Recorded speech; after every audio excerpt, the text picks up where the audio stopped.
teman-teman semuanya, selamat siang. Kembali lagi bersama saya Fitria Putri Rahmadani di podcast Jalan Tengah Perlahan Berubah.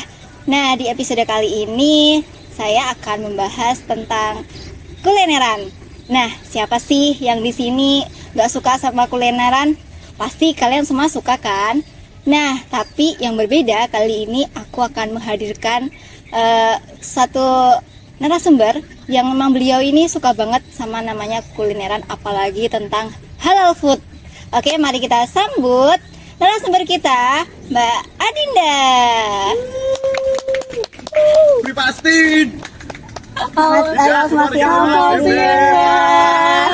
Oke, ini habis dari kulineran atau dari mana, Mbak? Habis kulineran juga kebetulan. Oh iya. Habis kulineran di mana, Mbak ini? Di alun-alun, karena kan banyak sekali tuh Mbak makanan-makanan, jadi kayak mungkin comot-comot aja deh gitu kan, enak banget nih kayaknya gitu. Baik, berarti udah kenyang ini? Alhamdulillah udah kenyang. Alhamdulillah. Nah, baik teman-teman, di sini saya sudah bersama Mbak Adinda yang dimana beliau ini suka sekali sama kulineran ya. Entah udah berapa cabang atau berapa ini ya. Saya kayaknya nggak terhitung ya Mbak ya. Nggak bisa hitung 1, 2, 3, kayaknya nggak kehitung ya Mbak ya. Nah, untuk episode kali ini spesial nih. Nggak cuma kulineran aja yang akan saya bahas di podcast kali ini, tapi saya juga akan membahas tentang gimana sih sebenarnya makanan-makanan yang sering kita jajanin itu tuh, apakah dia mengandung zat-zat yang berbahaya kah, atau mungkin ternyata tidak halal kah, atau seperti apa. Nah, nanti bisa kita obrolin bersama ya sama Mbak Adinda. Oke. Nah, sebelumnya nih Mbak Dinda, boleh perkenalan dulu nggak sih? Boleh banget nih Mbak Fitria. Halo semuanya, ini nama podcastnya Jalan Tengah ya Mbak? Iya, Jalan Tengah. Halo teman-teman Jalan Tengah. Nah, perkenalkan aku Jonti Fadinda Zakia. Kalian bisa manggil aku Andin. Oke, terima kasih Mbak Andin. Halo. Oke, jadi Mbak Andin, sebenarnya Mbak Andin ini udah berapa tahun ya mungkin tertarik sama dunia kulineran seperti itu?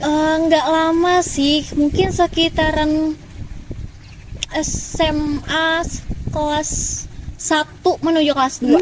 Iya. Nggak Tapi lama. emang sebelumnya nih Mbak Andin aslinya mana sih? Asalnya dari mana? Aslinya dari Kalimantan Timur, Balikpapan. Oh, di Balikpapan. Di Balikpapan. Jauh sekali.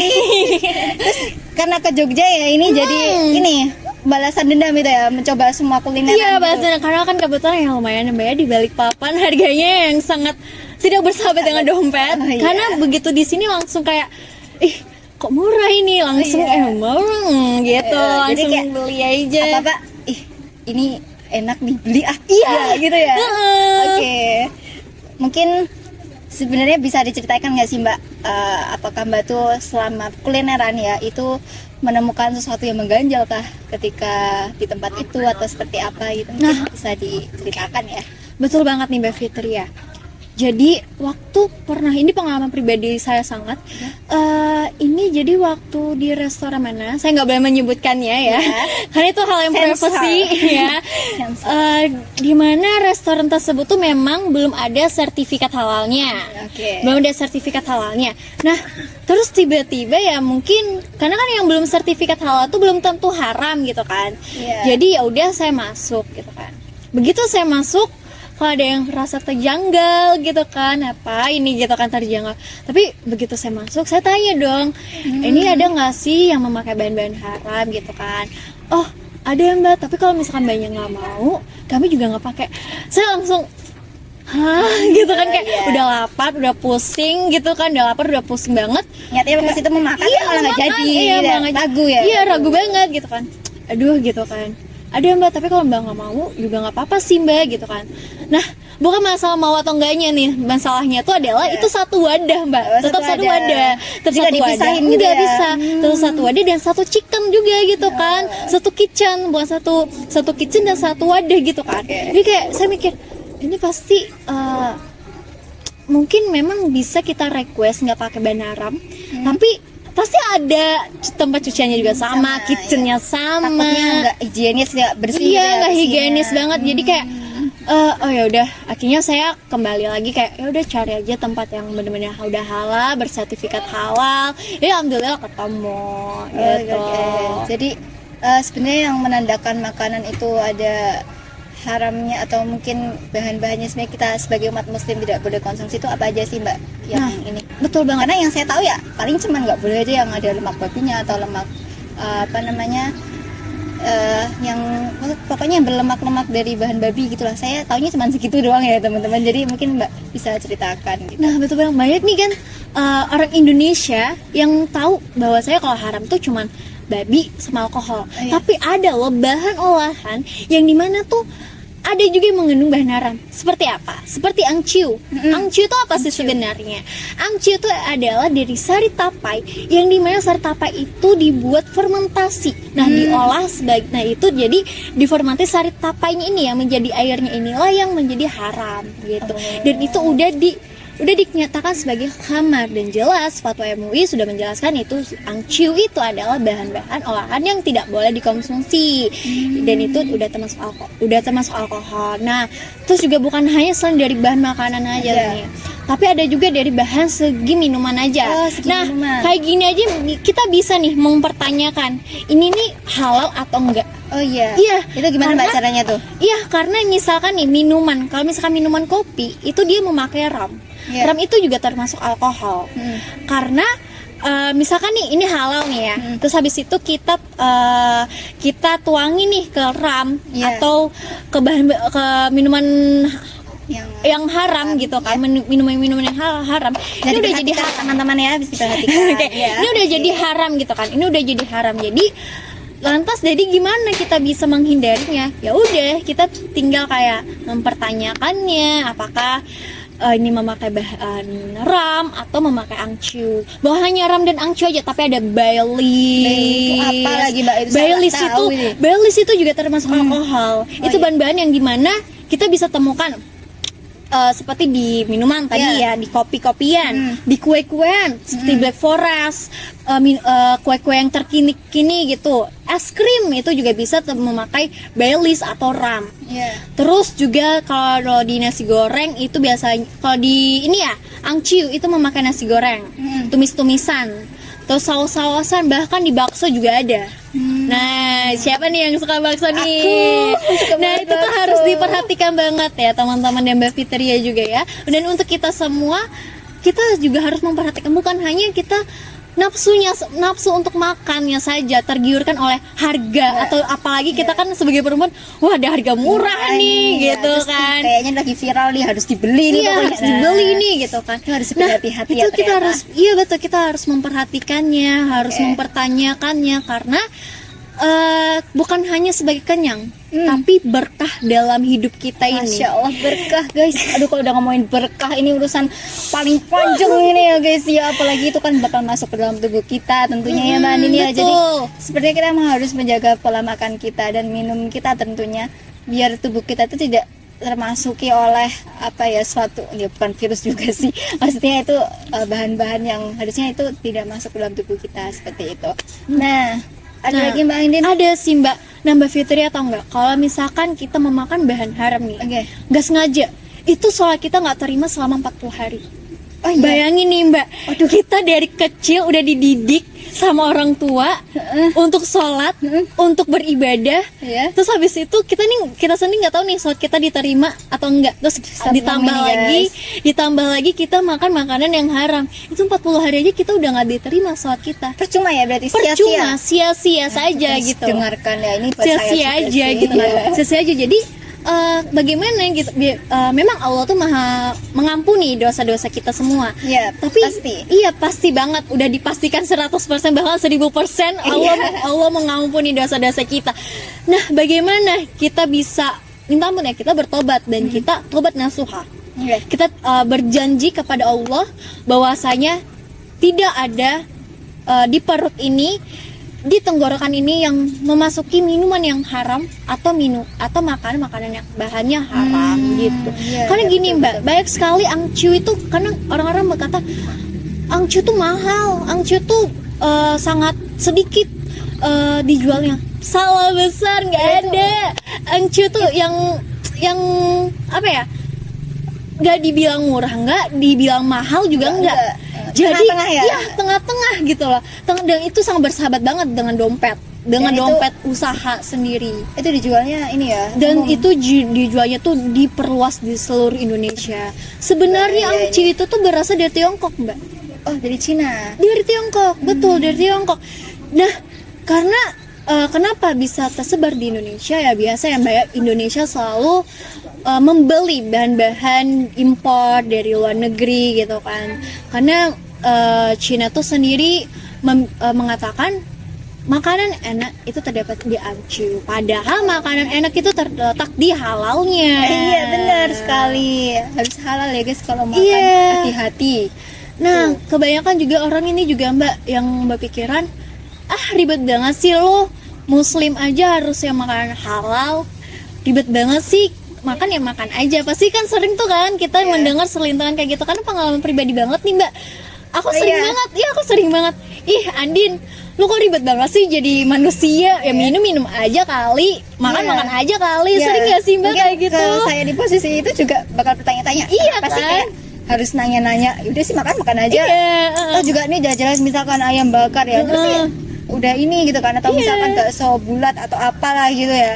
Jadi Iya. menurut saya kayak buat apa nanya-nanya lagi gitu ya nggak sih guys, karena ya memang saya itu ada tim yang dimana di situ ada makanan, ya di situ juga kita harus langsung makan, nggak perlu nanya-nanya. Nah tapi ternyata setelah saya tahu nih dapat dari Mbak Andin cerita seperti ini, jadi saya mungkin akan kedepannya memikirkan berkali-kali lagi sih kalau mau makan. Iya. Iya. Karena jadi saya tuh bilang, ya bukan masalah diribet atau enggaknya. Iya. Memang awalnya untuk menuju ke halalan itu memang awalnya benar-benar ribet banget. Oh, iya. Awal untuk saya, untuk mengubah diri saya, untuk mengubah pola hidup saya, untuk kayaknya aku harus memang mengubah pola hidup aku menjadi sehat.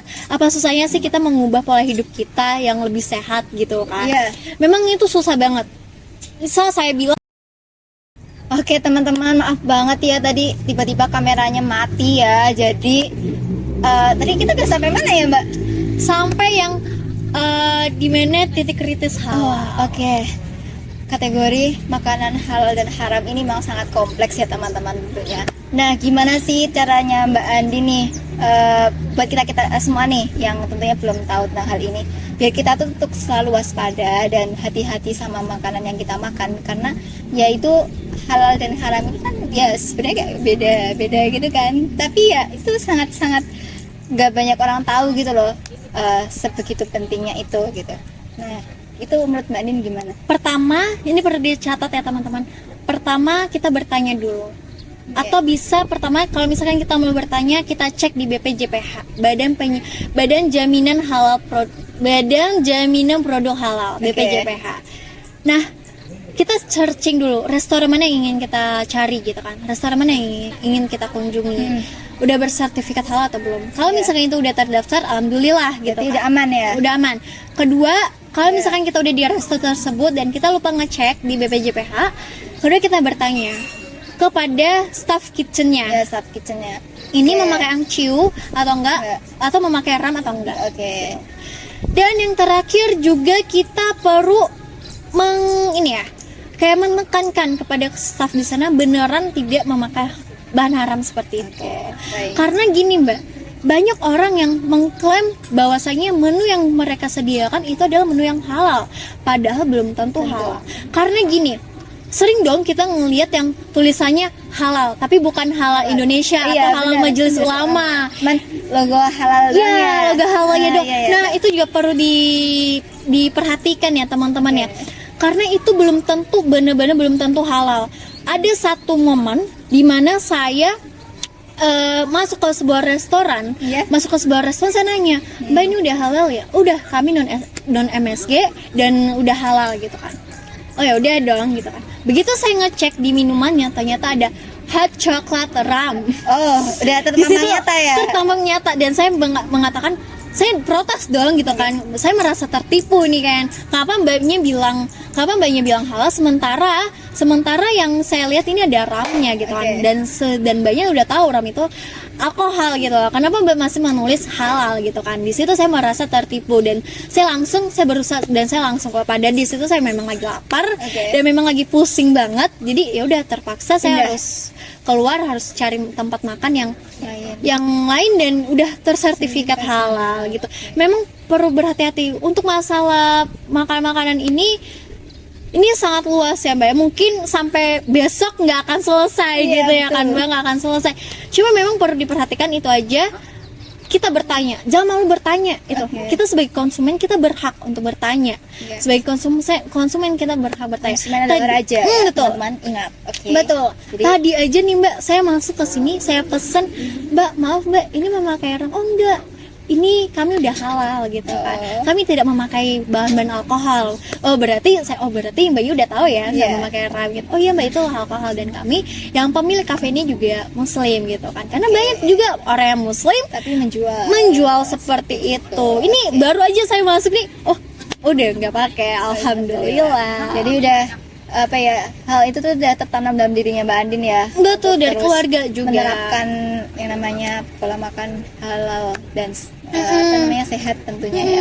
Dan juga satu lagi nih Mbak, dan juga aku itu sering lihat di influencer kayak di Bang Anca, Mbak Aisyah Maharani, terus Mbak Dian sama Halal Corner. Itu tuh sering aja. Misalkan nih kalau misalkan teman-teman pengen lihat dari mana sih kita bisa tahu tentang halal, tentang haram, itu di situ aja. Di influencer-influencer. Jangan lupa ya teman-teman ya, dicek itu bisa.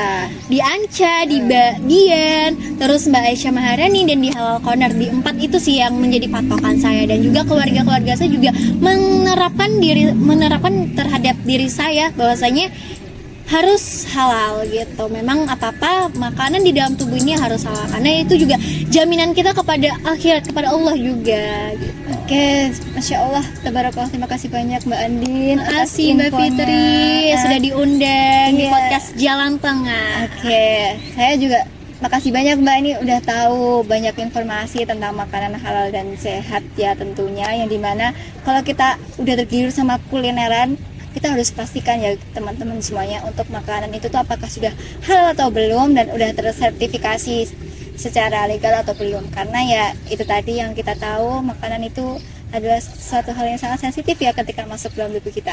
Biar tubuh kita juga rasanya berkah untuk menjalani aktivitas sehari-hari, kita juga harus bisa menjaganya. Oke, mungkin itu saja episode kali ini di podcast Jalan Tengah. Tetap saksikan terus ya podcast Jalan Tengah, perlahan berubah. Dan jangan lupa untuk subscribe and like YouTube Jalan Tengah. Dadah.